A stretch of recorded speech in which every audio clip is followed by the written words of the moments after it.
तो नमस्कार, आप सभी का स्वागत है आपके अपने यूट्यूब चैनल अनवर अंग्रेज में। तो घर के अंदर एक वाक्य देखने को मिला है जिसके बाद अब पता लग रहा है कि आखिर यामिनी से रजत दलाल बातों ही बातों में कुछ ऐसी बात भी कह देते हैं, जिन बातों को सुन के पता लगता है कि उनको इस सीज़न में बिग बॉस 18 में कैसे आगे बढ़ना है। यामिनी को बहुत अच्छे तरीके से समझा रहे हैं, पाठ भी पढ़ाने की कोशिश कर रहे हैं और ये भी कह रहे हैं कि आपको कैसे गेम खेलना है, मेकर्स आपको क्यों लेके आए हैं, आपको किसी के ग्रुप का हिस्सा नहीं बनना, आपको अपने दम पे खेलना है। और बात ही बात में यहाँ पे रजत ने अपनी गेम प्लानिंग भी बता दी कि इस सीज़न में वो कैसे आगे बढ़ना चाहते हैं। मेरे पास 2 या 3 टी-शर्ट है, मैं उसे पहन लेता हूँ, मेरे पास बहुत कपड़े हैं लेकिन मैं तैयार-श्यार नहीं होता हूँ, मैं यहाँ पे कोई कंघी या सुबह पहले सेट-उट होके नहीं घूमता हूँ, जैसा मैं हूँ वैसा मैं रहना चाहता हूँ, जैसे मैं बाहर रहता हूँ वैसा मैं इस घर में रहना चाहता हूँ। मैं यहाँ फेक बन के नहीं रहना चाहता। रजत ने एक बात और भी कही कि वो किसी भी ग्रुप का हिस्सा नहीं बनना चाहते क्योंकि ग्रुप का हिस्सा बनने के बाद दबना पड़ता है क्योंकि जो इस ग्रुप का लीडर है वो अपने हिसाब से चलाने की कोशिश करता है, तो मैं किसी ग्रुप का क्यों हिस्सा बनूँ? यहाँ पे हर एक बंदे को किसी की ज़रूरत है। जब पता लगेगा कि मेरी इस ग्रुप को ज़रूरत है और वहाँ से मुझे अगर बेनिफिट मिलेगा तो मैं उसका साथ दूँगा, बेशक वो कोई भी हो। मैं अपने समीकरण के हिसाब से आगे बढ़ूँगा, जहाँ मेरे समीकरणों से मेरे को बेनिफिट मिलेगा मैं उसका साथ दूँगा, बेशक वो सामने कोई हो। मैं अपने दम पे खेलने आया हूँ, मैं अपनी गेम दिखाऊँगा, मैं किसी की छत्र छाया में रह के गेम में आगे नहीं बढ़ना चाहूँगा। बेशक मुझे आज गेट खोल के निकाल दे, मैं छाती चौड़ी करके घर से अलविदा करते हुए अपने घर चले जाऊँगा।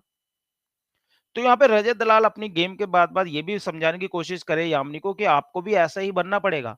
नहीं तो हिस्सा यही होगा जिस हिसाब से चाहत कोनों में बैठी है और चाहत अब किसी भी टीम का, ग्रुप का हिस्सा नहीं है, ना ही उसके पास कोई गेम प्लानिंग है आगे बढ़ने की। चाहत के बारे में ये भी बताया कि मुझे काफ़ी प्रॉब्लम होती है कि वो जिस हिसाब से पहले थी, अब वो बिल्कुल भी बदल चुकी है। काफ़ी समझाया भी गया उसे, लेकिन चाहत खोई-खोई सी रहती है। मेरे ग्रुप में अगर सारा है, तो सारा को मैं कहीं रोक-टोक नहीं करता, सारा को फुल आज़ादी है, वो जिससे लड़ती है, अगर वो गलत होती है, तो मैं उसे रोकता हूँ। तो यहाँ पे एक चीज़ तो समझ आ गई कि रजत किसी टीम का हिस्सा नहीं है। जहाँ से उन्हें बेनिफिट मिलेगा, वो उस टीम का हिस्सा बनेंगे, उनकी मदद करेंगे और सीधी-सी वो डील वाली गेम खेलेंगे कि भई अगर तुम मेरे फ़ेवर में हो, तो मैं तुम्हारे साथ हूँ, बेशक मैं तुम्हारे ग्रुप का हिस्सा नहीं हूँ। मतलब ग्रुप की मोहर मुझ पे मत लगाना कि मैं इधर हूँ या उधर हूँ। और अगर ग्रुप का हिस्सा मैं बन गया तो तुम लोग मुझे दबाने की कोशिश करोगे, मुझ पे कई चीज़ें ऐसी होंगी कि भैया फ़ेवर करो, हमने तुम्हें यहाँ मदद करी, तो मुझे किसी का फ़ेवर नहीं चाहिए, मैं अपने दम पे आगे बढ़ना चाहता हूँ, जीतना चाहता हूँ ये शो।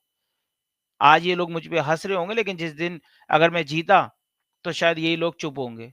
मैं चाहता हूँ कि इस घर के अंदर अगर मेरी किसी से लड़ाई हो और मैं बिना ऊँची आवाज़ करके भी वहाँ चोट मारूँ जहाँ से उनको दर्द हो, तो मैं वहीं चोट मारूँगा, उसके लिए मुझे अपनी आवाज़ ऊँची करने की बिल्कुल भी ज़रूरत नहीं है।